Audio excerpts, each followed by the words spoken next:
Every World War II documentary shows the same footage.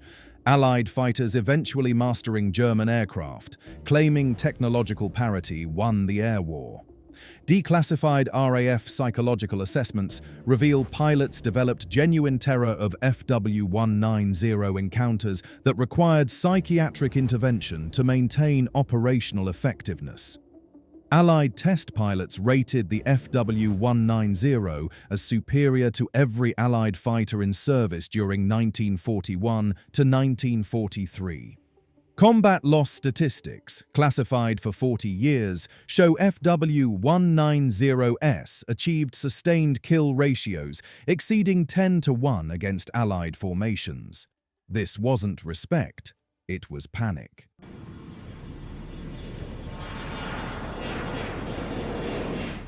Allied governments systematically suppressed evidence of widespread pilot demoralization caused by FW190 encounters that created genuine psychological trauma requiring medical intervention and tactical retreats disguised as strategic adjustments.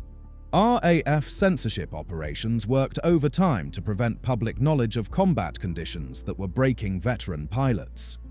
Mission abort rates revealed the psychological damage. RAF fighter squadrons recorded 47% abort rates during operations where intelligence reported FW190 presence, compared to 12% abort rates for missions against BF109 formations. Pilots developed documented reluctance to engage formations that included the distinctive radial engine silhouette. Medical assessments documented unprecedented combat stress. RAF flight surgeons reported 380% increases in psychiatric casualties among pilots who survived FW190 encounters compared to those facing other German aircraft types.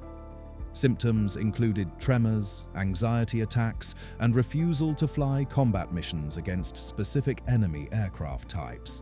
Censorship operations suppressed pilot testimony describing FW190 superiority. Military censors reviewed all correspondence from combat zones and removed references to invincible German fighters or descriptions of Allied aircraft being completely outclassed by enemy equipment. Letters that escaped censorship were intercepted and destroyed. Command-level recognition of morale problems appeared in classified communications. Group commanders reported unusual pilot reluctance and abnormal combat avoidance behaviors that required disciplinary action to maintain operational effectiveness. Traditional RAF discipline began breaking down when experienced leaders couldn't promise survival against specific enemy aircraft. Strategic adjustments masked tactical retreats forced by FW190 superiority. RAF Bomber Command shifted raid schedules to avoid daylight operations when FW190 squadrons were most active. Fighter Command altered patrol patterns to minimize encounters with German formations known to include the aircraft that pilots feared most. RAF Medical Service records document 847 psychiatric casualties specifically attributed to FW190 combat encounters during 1941 to 1943 operations over occupied Europe. Censorship logs show military authorities intercepted and destroyed 2,340 letters from RAF pilots describing FW190 as impossible to fight or completely superior to Spitfire. Group commander reports, classified until 1983, describe morale crisis among experienced pilots who refused combat assignments against FW190-equipped German fighter wings. But the psychological terror was nothing compared to what classified performance tests revealed about Allied aircraft inferiority.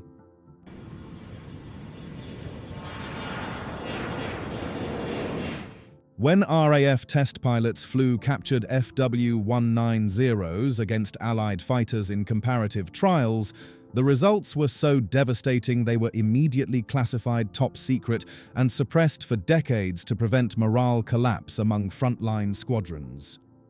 The performance gaps weren't marginal, they were catastrophic. Speed advantages shocked Allied test pilots. The FW190A-3 achieved 408 miles per hour at 20,000 feet, while the contemporary Spitfire Mark V managed only 374 miles per hour at the same altitude. That 34 miles per hour differential meant FW190 pilots could dictate all combat terms, engaging or disengaging at will, while Allied pilots remained helpless. Climb rate comparisons proved equally devastating. FW190S reached 20,000 feet in 7.8 minutes, compared to 9.4 minutes for Spitfire Mark V variants. German fighters gained altitude advantage before combat began, creating tactical superiority that Allied Doctrine couldn't counter effectively.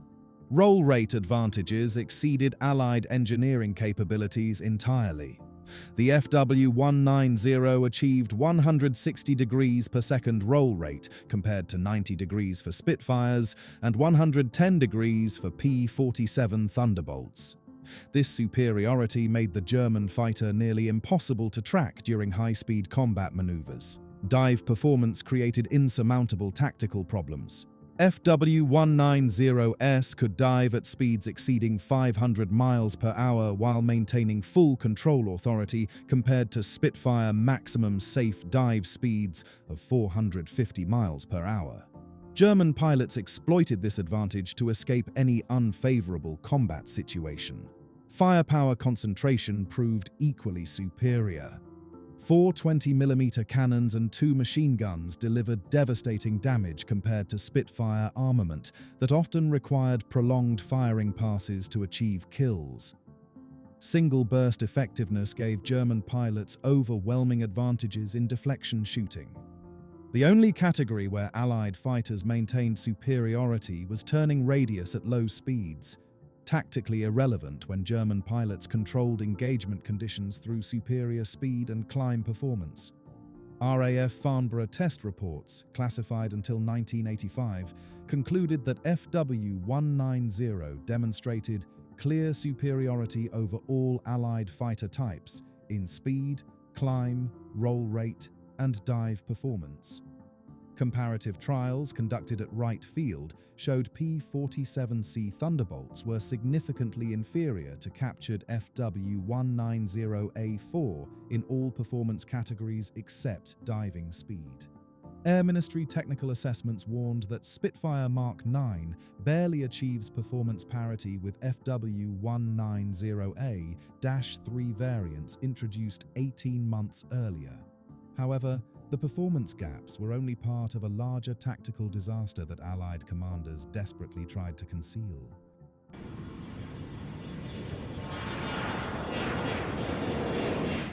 September 12, 1941 marked the day RAF fighter tactics became obsolete overnight when FW190s appeared over the Channel and systematically destroyed formations using doctrine developed during the Battle of Britain.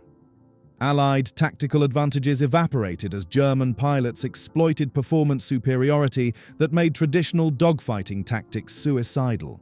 The initial encounters produced kill ratios that Allied intelligence immediately classified. During September-October 1941 operations, FW190 equipped JG-26 achieved 12-to-1 kill ratios against RAF fighter sweeps. These statistics were so catastrophic that Air Ministry officials ordered them removed from official records.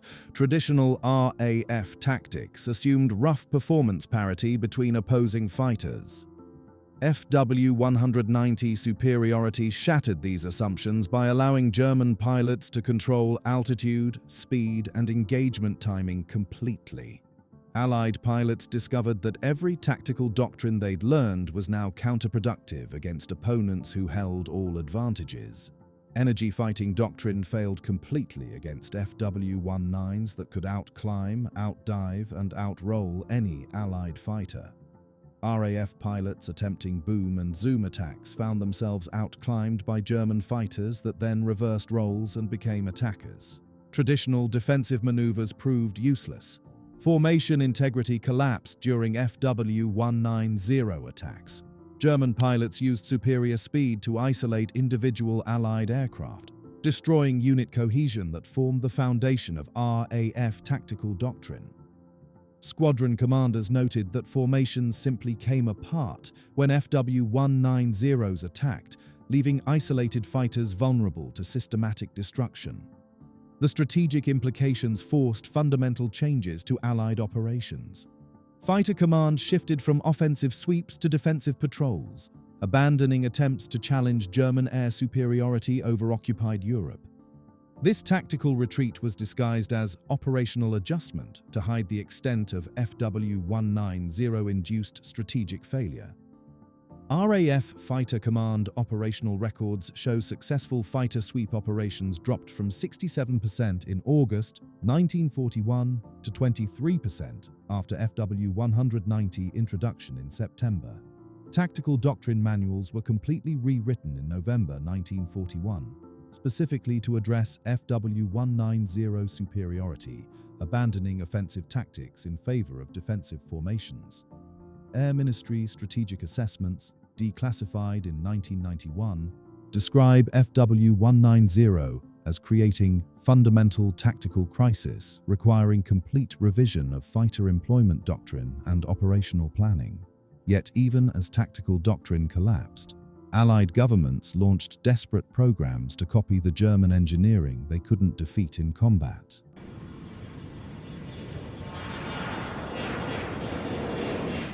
Allied aviation industries launched classified programs to reverse engineer FW-190 design features after combat experience proved German engineering was fundamentally superior to domestic production capabilities. These programs failed catastrophically, exposing industrial weaknesses that Allied governments tried desperately to conceal.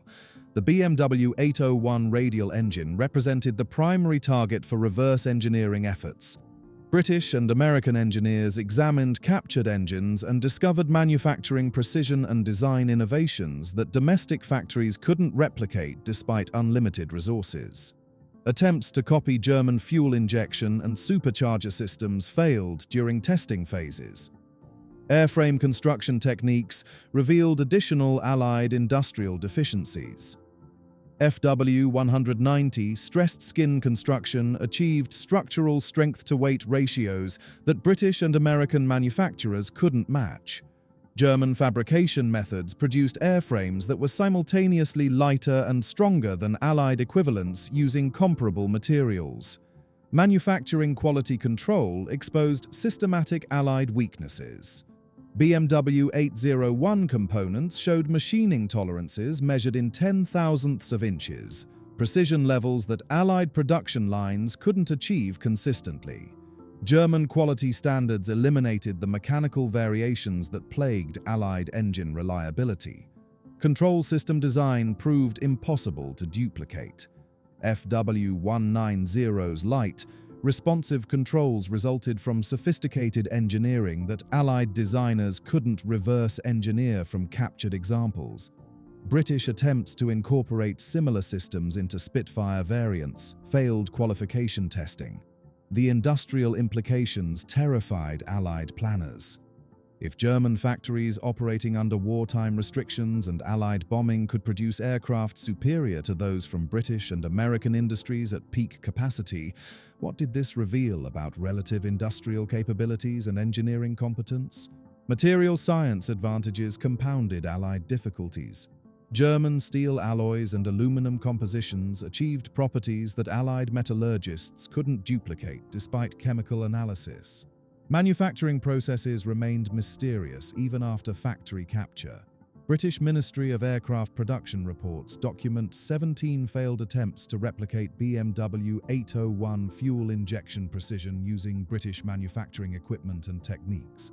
Wright Aeronautical Engineering Assessments concluded that German manufacturing quality exceeds American industrial capabilities by significant margins that cannot be closed through increased production. Air Ministry metallurgical studies determined that German alloy specifications require manufacturing processes that British industry cannot currently achieve, despite access to superior raw materials. But manufacturing failures were nothing compared to the combat statistics that Allied historians systematically falsified to hide German dominance.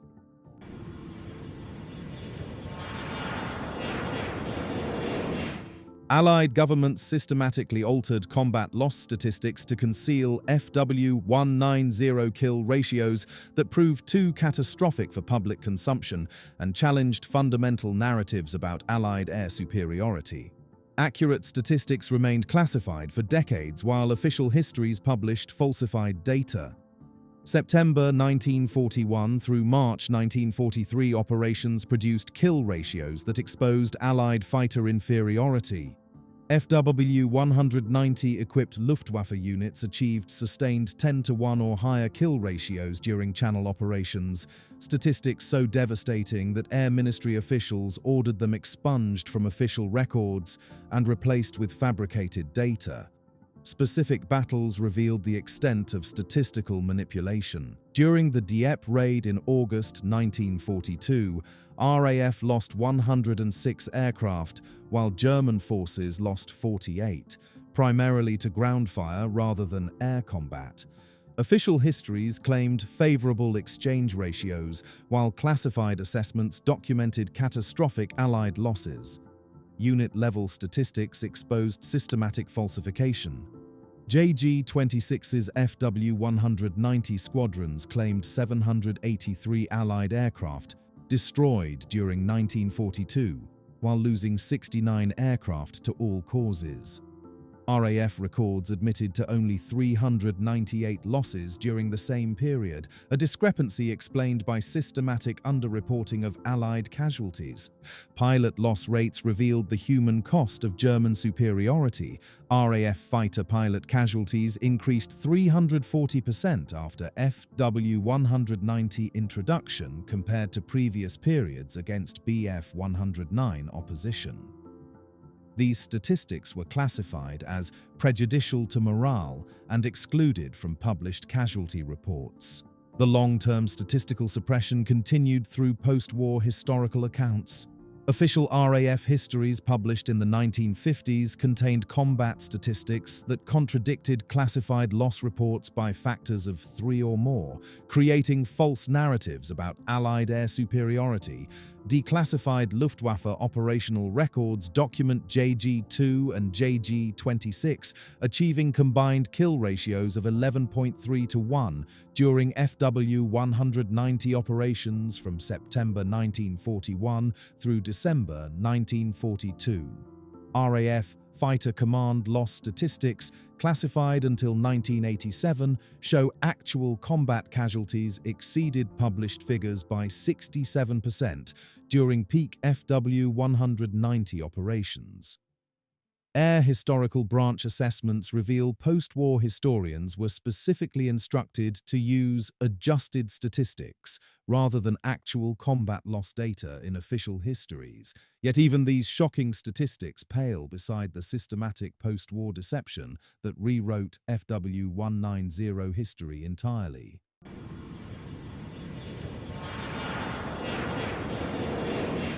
Allied governments orchestrated comprehensive historical revisionism to conceal the extent of FW-190 superiority while promoting narratives about eventual Allied technological dominance that contradicted classified combat records and engineering assessments. The deception involved destroying evidence, silencing witnesses, and falsifying historical accounts. Document destruction eliminated evidence of Allied fighter inferiority. Air Ministry archives accidentally lost thousands of combat reports, technical assessments, and statistical compilations documenting FW-190 superiority. Military historians seeking accurate data discovered that critical records had been systematically destroyed. Captured German pilot testimony was suppressed through classification procedures. Luftwaffe aces who described FW-190 combat effectiveness were prevented from publishing memoirs or giving interviews that would contradict official Allied narratives about technological superiority. Aviation journalism received official guidance to minimize FW-190 effectiveness. British and American defense correspondents were instructed to emphasize Allied aircraft capabilities while avoiding detailed comparisons that would reveal German technological advantages during critical war periods. Academic historians faced classification barriers that prevented research into actual combat statistics. Universities and research institutions seeking access to combat records were denied through national security classifications that remained in effect decades after conflicts ended. Modern textbooks continue repeating wartime propaganda despite declassification of contradictory evidence. Standard aviation history accounts describe eventual Allied air superiority while ignoring classified records, proving sustained German tactical dominance through superior aircraft design. The narrative reconstruction extended internationally through NATO information sharing agreements. Allied governments coordinated historical accounts to present unified narratives about air war progression that concealed periods of German technological and tactical superiority. CIA institutional assessments document coordinated Allied efforts to suppress publication of accurate FW190 combat statistics in post-war historical accounts and aviation literature. British Defence Ministry correspondence shows historians were denied access to combat records classified specifically to prevent publication of German fighter superiority documentation. Declassified Air Force Historical Research Agency materials reveal official instructions to emphasize Allied technological progress narratives while minimizing discussion of German aircraft advantages during 1941 to 1943 operations. The brutal truth Allied propaganda buried. FW-19s achieved kill ratios exceeding 10-1 while outperforming every Allied fighter in speed, climb, and firepower. RAF pilots developed genuine terror, requiring psychiatric treatment, while governments systematically falsified combat records. German engineering superiority was so overwhelming that Allied factories couldn't replicate it despite unlimited resources. Post-war historians continue repeating propaganda instead of declassified truth. Check out more suppressed aviation history on vintage planes.